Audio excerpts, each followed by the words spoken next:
ከቁልቢ ወደ አዲስ አበባ ሲጓዝ የነበረ አውቶቡስ ላይ ያጋጠመው ክስተት ምንድነው?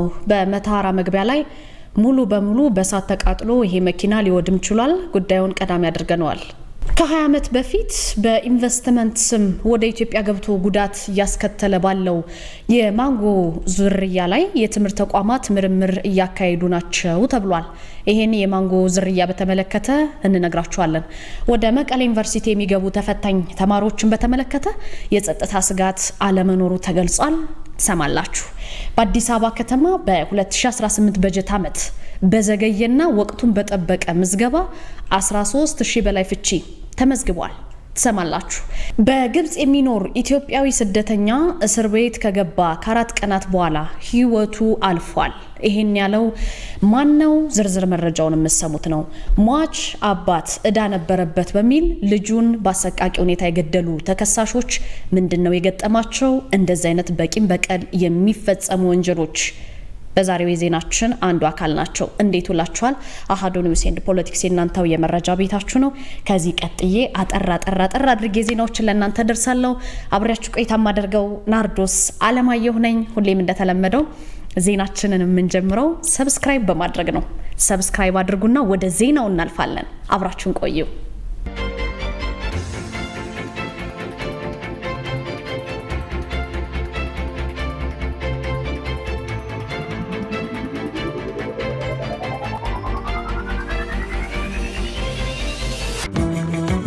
ከ17ኛው መቶ ክፍለ ዘመን አንስቶ የጠቢባን የአብርሆታቸው ምንጭ ልዩ ቡናና የቡና ጥበብ ነው። ታዲያ ይህን ቡና ለመቅመስ ጥበቡንም ለመማር ዝግጁ ኖት? አሃዱ ኮፊ አካዳሚ በአዲስ አበባ ትምህርትና ስልጠና ቁጥጥር ባለስልጣን ፈቃድ በማግኘት የረጅም ጊዜ ልምድ ባላቸው ባለሙያዎች በመታገዝ የተለያዩ የቡና አይነቶችን የመቅመስ ኮፊ ካፒንግ፣ የቡና ቆላል፣ ሮስቲንግ፣ ጣዕምን፣ ፍሬዎችን፣ ማዕዛንና አሲድነትን የመለየት ጥበብ በባሬስታና አግሮ ማርኬቲንግ ዘርፎች ስልጠና ለመስጠት ዝግጅቱን አጠናቋል። የቡና ጥራትን ለመጠበቅ የቡና አፍቃሪዎች የተለያዩ ጣዕሞችን ለማወቅ እንዲሁም አምራቾች ምርቶቻቸውን ለማሻሻል እንዲችሉ የሚረዳውን ይህንን ስልጠና በአሃዱ ኮፊ አካዳሚ በመሰልጠን ብቁ ባለሙያ ይሁኑ። የስልጠና ቦታው በቦሌ ጃፓን ኤምባሲ ናይል ሶርስ ሕንፃ 3ኛ ወለል ላይ። ለበለጠ መረጃ በስልክ ቁጥር በ0961 88 82 22 ይደውሉልን። አሃዱ ኮፊ አካዳሚ።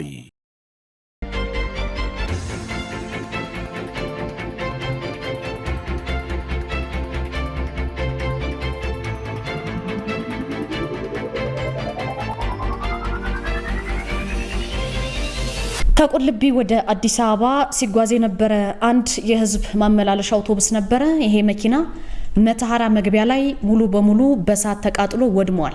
እንግዲህ በምስራቅ ሸዋ ዞን ፈንታሌ ወረዳ ገልቻ ቀበሌ ውስጥ እንግዲህ ዓመታዊውን የቁልቢ ገብርኤል ንግስ በዓል ታድመው ወደ አዲስ አበባ በመመለስ ላይ ያሉ ተጓዦችን ያሳፈረ የህዝብ ማመላለሻ ነው። ይሄ መኪና በምትመለከቱት መልኩ መተሃራ መግቢያ ላይ በእሳት በመቀጣጠሉ ሙሉ ለሙሉ በሚባል ደረጃ ተሽከርካሪው ወድሟል ማለት ነው።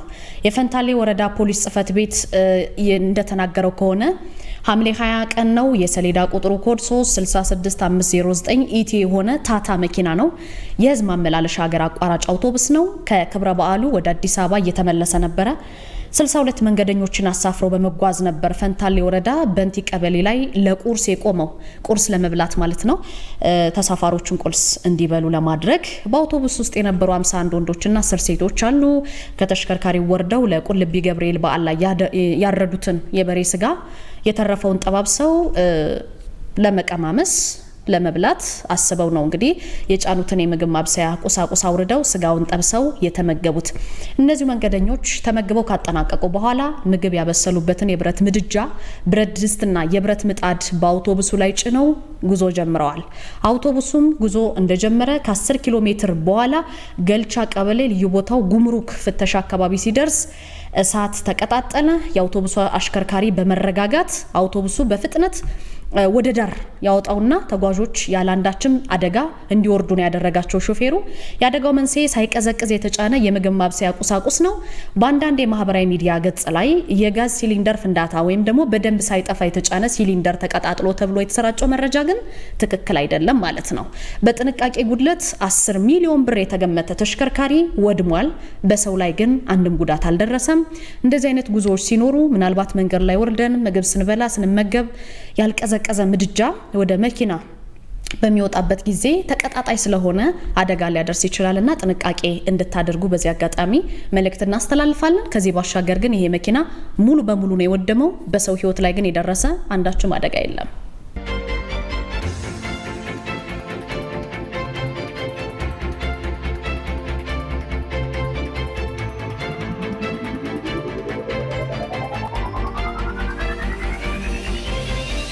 ከ20 ዓመት በፊት በኢንቨስትመንት ስም ወደ ኢትዮጵያ ገብቶ የነበረ አንድ የማንጎ ዝርያ አለ። ይሄን የማንጎ ዝርያ ላይ የትምህርት ተቋማት ምርምር እያካሄዱ ናቸው ተብሏል። መነሻውን ጋምቤላ አካባቢ በነበሩ ጥቂት እርሻዎች ላይ አድርገው የነበረ ዝርያ ነው። አሁን ላይ መላ ኢትዮጵያን ያዳረሰው ይሄ የማንጎ ዝርያ ተክሉ በፍጥነት በመዛባት ነባሩን የማንጎ ዝርያ እያጠፋ እንደሚገኝ የኢትዮጵያ ግብርና ባለስልጣን ምክትል ዋና ዳይሬክተር ተናግረዋል ለመገናኛ ብዙሃን። አሁን ላይ የምርምር ተቋማት እንግዲህ ተክሉ የሚያመጣውን ችግር ተክሉ የሚያመጣውን ተግዳሮት እንዴት ማስቀረት ይቻላል በሚለው ላይ እየሰሩ ናቸው ነው የተባለው። በአማራና በትግራይ ክልሎች በተለይ በሰፊው ይታወቅ የነበረው የበለስ ተክልም ከውጪ በገባ ኩችኔት በተባለ በሽታ እየተመናመነ እንደሚገኝ ነው የተነገረው። ሰዎች ከውጪ ወደ ኢትዮጵያ ሲመጡ የተሻለ ምርት ይሰጣል፣ በሽታን ይቋቋማል ወዘተ በሚል ብቻ የታወቀ ሰርተፍኬት የሌላቸውን እነዚህን ዝርያዎች ማስገባት እንደሌለባቸውም አሳስበዋል። በዚህ መሰረት እንግዲህ እዚህ የማንጎ ዝርያ ላይ ምርምር እየተካሄደ እንደሆነ ነው የተሰማው።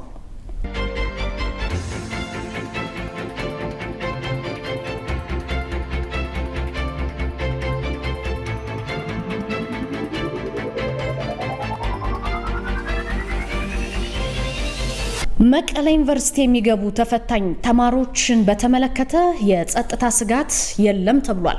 የ12ኛ ክፍል ሀገር አቀፍ እንግዲህ ማጠቃለያ ፈተናን በወረቀት ለመውሰድ ወደ ዩኒቨርሲቲው የሚገቡ ተፈታኝ ተማሪዎች በፌዴራልና በክልሉ ፖሊስ ክትትል እየተደረገላቸው መሆኑን በመግለጽ ምንም አይነት የጸጥታ ስጋት እንደሌለባቸው የመቀሌ ዩኒቨርሲቲ ለአሃዱ ለኛው ጣቢያ አስታውቋል ማለት ነው። በትምህርት ሚኒስቴርና በትምህርት ምዘናና ፈተናዎች አገልግሎት በተሰጠ አቅጣጫ መሰረት ለ3 ሳምንታት ያክል በ6 ዙር ሲሰጥ የቆየ የኦንላይን በየነ መረብ ፈተና ባለፈው ሳምንት መጠናቀቁን ተከትሎ ሁለተኛውን ዙር በወረቀት የሚሰጠውን ፈተና ደግሞ ለመፈተን ተማሪዎች ወደ ዩኒቨርሲቲው እየገቡ መሆኑን ገልጸዋል። የዩኒቨርሲቲው ኮርፖሬት ኮሚኒኬሽን ዳይሬክቶሬት ዳይሬክተር መምህር ያፌት ታደሰ ማለት ነው ለአሃዱ እንደገለጹት በዩኒቨርሲቲው ሁለቱም ካምፓሶች ብዛት ያላቸው የፌዴራልና የክልሉ ፖሊስ አባላትን ጨምሮ ሌሎች የበጎ ስራ የሚሰሩ እንዳሉ ተናግረዋል። ከጸጥታ አካላት በተጨማሪ ግን ፈተናውን የሚያስተባብሩ አካላት በቅርበት እየተከታተሉና ድጋፍ እየሰጡ መሆኑን ገልጸዋል። ከዚህ በፊት የነበሩ ፈተናዎችንም ያለ ጸጥታ ችግር የተከናወኑ በመሆናቸው አሁንም በሰላም ተፈትነው እንደሚወጡ ጠቁመዋል።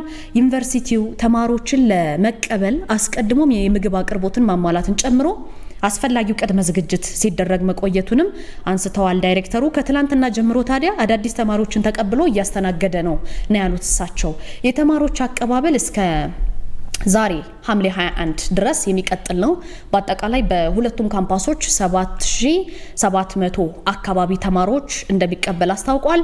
በትግራይ ክልል ለሚገኙ የ12ኛ ክፍል ተፈታኝ ተማሪዎች ፈተናው በመቀሌና አክሱም ዩኒቨርሲቲ እንደሚሰጥ በመግለጽ ከአዲግራት ጫፍ ጀምሮ እስከ ራያ አካባቢ ያሉ አብዛኞቹ ተማሪዎች ወደ መቀሌ እንደሚገቡ ነው የተነገረው።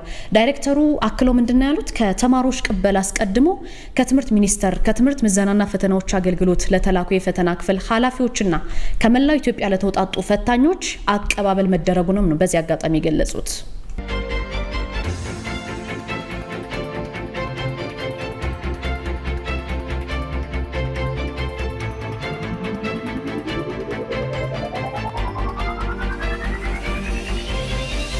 ወደ ፍቺ ምዝገባ መጣን። የሲቪል ምዝገባና የነዋሪነት አገልግሎት ኤጀንሲ እያገባደድ ነው የምንገኘው የ2018 የበጀት ዓመት ሪፖርቱን አቅርቧል። የኤጀንሲው ዋና ዳይሬክተር በሪፖርቱ ላይ እንደገለጹት ከሆነ በ2018 በጀት ዓመት 1.5 ሚሊዮን ለሚሆኑ ተገልጋዮች 2.4 ሚሊዮን አገልግሎቶች ተሰጥተዋል።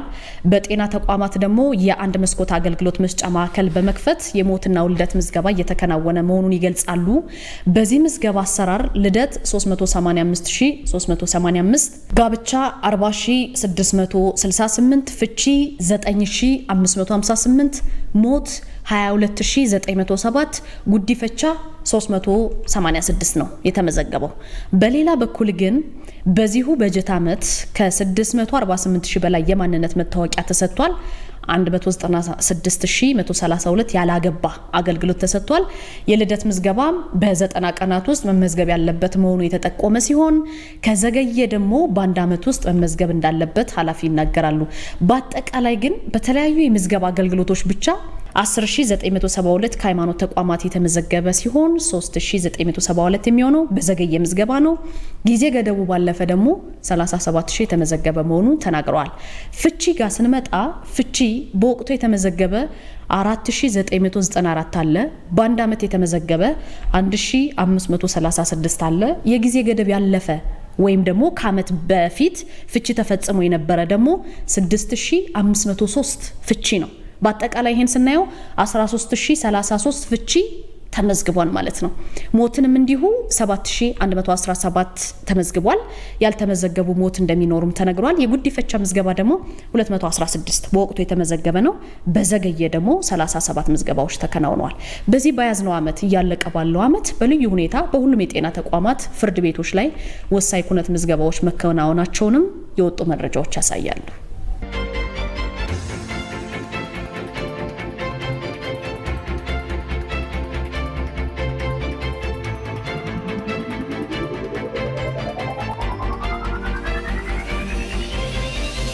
ግብጽ ውስጥ የሚኖር ኢትዮጵያዊ ስደተኛ እስር ቤት ከገባ ከ4 ቀናት በኋላ ህይወቱ ማለፉን ሰምተናል።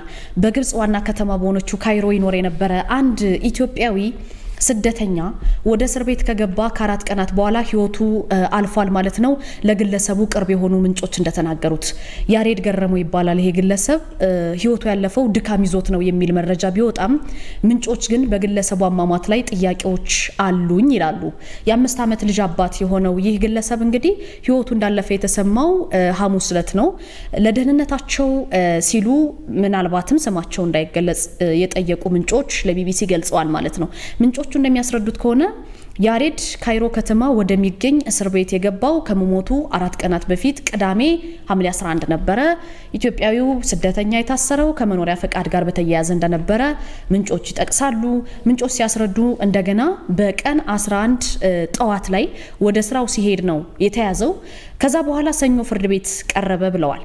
ይህንን የመኖሪያ ፈቃድ አግኝቶ ከስር እንደሚለቀቅ ተገልጾ እንደነበርም ይናገራሉ። ሌላም ሰው እንዲሁ እንደገለጸው ለመገናኛ ብዙሃን ሊጠይቁት ወደ እስር ቤት በሄዱበት ጊዜ የመኖሪያ ፈቃድ ወረቀት ተቀብያለሁ፣ ዛሬ ማታ ወጣለሁ ብሏቸው እንደነበር አስታውሰዋል። ከዛ በኋላ ግን ይመለሳል ብዬ ስጠብቅ በማግስቱ ደግሞ ሞቱን ተረዳው ይላሉ ይህ ግለሰብ ሲገልጹ።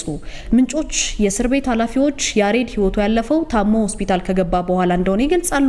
ህይወቱ ያለፈውም ባጋጠመው ድካም ምክንያት እንደሆነ መግለጻቸውን ያትታሉ ለመገናኛ ብዙሃን። በካይሮ የሚገኘው የኢትዮጵያ ኤምባሲ የአስከሬን ምርመራ እንዲያደርግ ጥያቄ ማቅረቡን የሚናገሩት ምንጮች ይህንን አልተቀበሉም። አንድ ምንጭ እንዲሁም የያሬድ ህይወት ያለፈበት መንገድ የተለየ ነው የሚል ጥርጣሬ ለቢቢሲ ገልጿል ማለት ነው።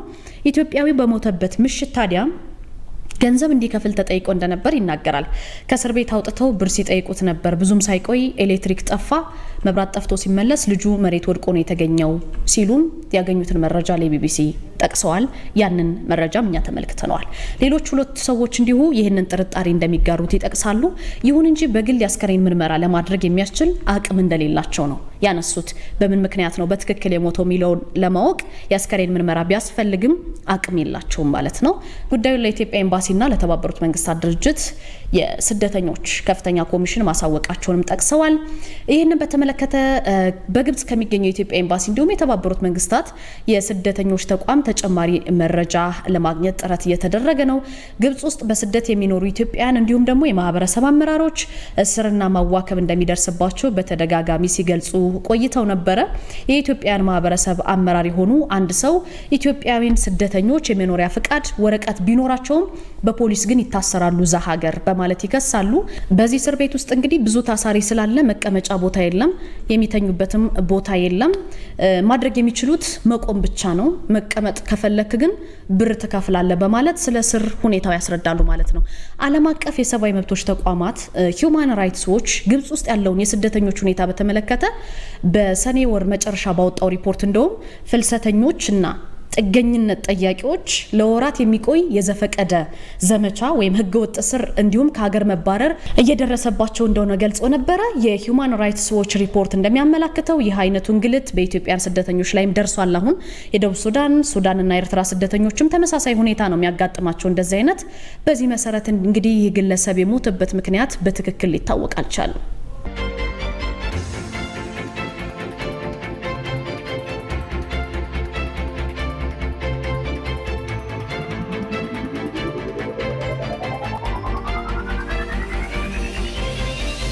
ሟች አባቱ እዳ ነበረበት በሚል ልጁን የገደሉት ግለሰቦች መነጋገሪያ ሆነዋል።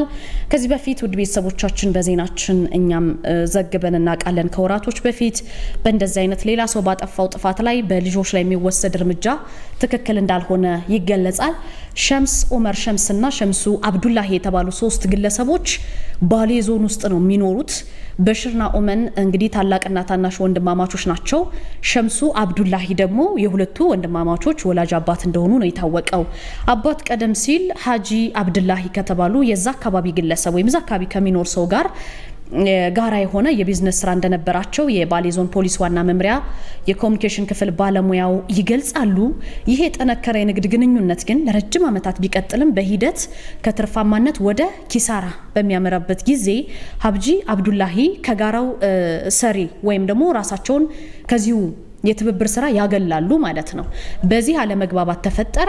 የዚህ የጋራ ስራ ውስጥ የተፈጠረው ዋነኛ አለመግባባት እንዳለ ሸምሱ አብዱላሂ ሀብጁ አብዱላሂን የገንዘብ ዕዳ አለባቸው በማለት ቂም ይዘው ቆዩ ማለት ነው። ይሄ ግለሰብ ለሁለት ልጆቻቸው ለሆኑት ለበሽርና ለኡመር የግጭቱ መንስኤ የሆነውን የገንዘብ ዕዳን ጉዳይ በመንገር በመካከላቸው የተፈጠረውን ግጭት እንዲካረር መንገድ ከፍተዋል ማለት ነው። በጊዜ ሂደት ታዲያ ይህ ህይወታቸው ያለፈው አባት ዕዳ አለባቸው የተባሉት አባት ናቸው። እሳቸው ህይወታቸው ሲያልፍ ዕዳው ልጃቸው ላይ ወደቀ ማለት ነው። የኢብራሂም የአባትያውን ዕዳ ለመክፈል አለበት በማለት የአቶ ሸምሱ ልጆች የሚመላለስበትንና አትክልቶችን የሚያመርትበትን መሬት መንገዱን በመዝጋት ግጭቱን አሰፉት ማለት ነው። ይሄ ግለሰብ የመንገዱን መዘጋት ተከትሎ በህጋዊ መንገድ በመክሰስ የተዘጋው መንገድ ይከፈትልኝ ብሎ ትዕዛዝ ይዞ ይመጣል። ወንድማማቾቹ የአባታችንን ዕዳ ሳይከፍል ደግሞ እንዴት ይከሰናል በሚል ነሐሴ 8 ከቀኑ 9 ሰዓት ላይ የዘጋነውን መንገድ እንዳይከፍት በማለት ኢብራሂምን የሚቀርቡትን ሰዎች በመላክ ያስጠነቅቁታል። ከ5 ቀናት በኋላ ነሐሴ 13 ከቀኑ 10 ሰዓት ላይ ወንድማማቾች የዘጉት መተላለፊያ መንገድ ተከፍቶ በማየታቸው ከምሽቱ 1 ሰዓት ላይ ኢብራሂም ቤት በመሄድ በብረት ዱላ ቀጥቅጠው ህይወቱን አጥፍተውታል ማለት ነው። ህይወቱን ካጠፉት በኋላ ጎትተው አጥር ስር ጥለውት ነው የሄዱት። ይሄንን የሰሙ አባት በድንጋጤ አጥር ስር የተጣለውን አስከሬን ማንም እንደተሸከመው ወደ ቤታቸው በመውሰድ በድብቅ ይቀብሩታል። የኢብራሂም ሞትን ተከትሎ በአካባቢው መሰወሩን ተከትሎ ቤተሰቦች ለፖሊስ በሰጡት ጥቆማ ለ2 ወራት በተደረገ ከፍተኛ ክትትል የወንጀሉ ድርጊት ፈጻሚ የተባሉት 3ቱም ተከሳሾች ወይም ደግሞ ቀደም ሲዝቱ የነበሩት ማለት ነው በቁጥጥር ስር ውለው ድርጊታቸውን ሙሉ በሙሉ በማመናቸው በድብቅ የተቀበረውን አስከሬን ሊወጣ ችሏል ማለት ነው። ውድ ቤተሰቦቻችን ከዚህ በኋላ አስከሬኑ ለምርመራ ወደ ሻሸመኔ ስፔሻላይዝድ ሆስፒታል ልኳል ፖሊስ። በሟች ጭንቅላት ላይ በብረት በደረሰ ኃይለኛ ተደጋጋሚ ድብደባ ወይም ምት ህይወቱ ማለፉን የሚገልጽ የሕክምና ማስረጃ ተገኘ። ፖሊስ መዝገቡን አጠናቆ ለአቃቢ ሕግ ላከ። አቃቢ ሕግ በከባድ የሰው መግደል ወንጀል ክስ መሰረተ። ክሱን የተመለከተው የባሌ ዞን ከፍተኛው ፍርድ ቤት ነው። በ19 ዓመት እስራት እንዲቀጡ ወስኖባቸዋል ማለት ነው። 3ኛ ተከሳሽ ግን አባት የተፈጸመውን ከባድ ወንጀልን በመሸሸግ ወንጀል በ15 ዓመት እስራት እንዲቀጣ መወሰኑን የወጡ መረጃዎች ያመላክታሉ። እንደዚህ አይነት አለመግባባቶች ሲፈጠሩ ከድንበር ጋር በተገናኘ ባለመግባባት በግል ግጭት በግል አለመግባባት ሲፈጠሩ ወደ ህግ መውሰድ ወይም ደግሞ በሽምግልና መፍታት እንጂ ለእንደዚህ አይነት የህሊና ጸጸትና በህግ ጥላ ስር ከመሆን ስለማናመልጥ ውድ ቤተሰቦቻችን በእርጋታ እንድናሰብ መልእክታችን ነው። ለዛሬ ያዝናቸው መረጃዎች እነዚህ ነበሩ። አብራችሁ የነበርኩት እኔ ናርዶስ አለማየሁ ከመላው የካሜራና ኤዲቲንግ ባለሙያዎች ጋር ነበረ። ለነበረን ጊዜ ከልብ አመሰግናለሁ። ሰብስክራይብ እንድታደርጉ አሁንም በድጋሚ እንጋብዛለን። በያላችሁበት ጥሩ ምሽት ተመኘው።